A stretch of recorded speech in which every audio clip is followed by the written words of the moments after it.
Whoa. Why is Rey running with a lit lightsaber? That's gonna cost an arm and a leg, dear.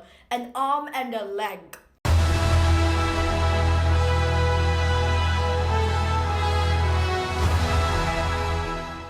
After the train wreck known as The Last Jedi, could J.J. Abrams pull it together for the last movie? No. The Rise of Skywalker works as a finale, but falls as a movie. Probably its biggest flaw is its handling of the new characters. This movie introduces 3 new characters that all play integral parts in the climax. However, all of them are just plain cardboard cutout caricatures. Add on the boring sequel character cast, and we have a pretty sucky collection. The only characters I felt an inkling for were Chewie, Lando, Leia, and Kylo Ren, 3 of which were because of their role in the original trilogy. What's worse is that this movie made me hate C-3PO. He is so whiny, annoying, and unnecessarily funny, he ruins any tension Abrams tries to build. A particular story plot involving C-3PO occupies a good 20 minutes and is really redundant. Another redundancy is the inclusion of a new droid called Dio. He does nothing and is only in the movie to sell toys.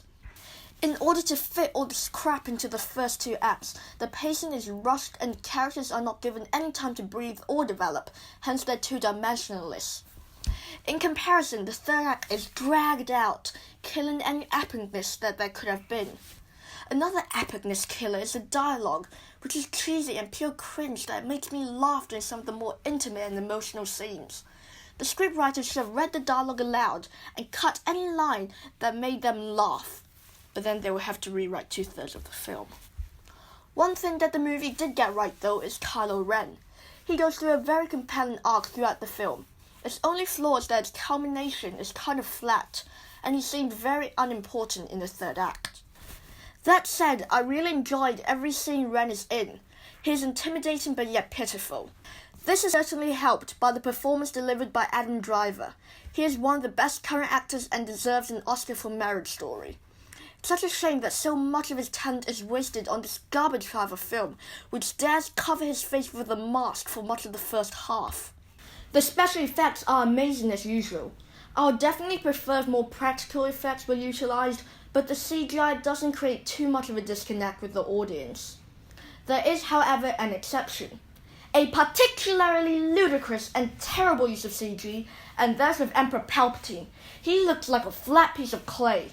The CG used is so horrendous I was laughing whenever I saw his face, erasing any form of intimidation or tension.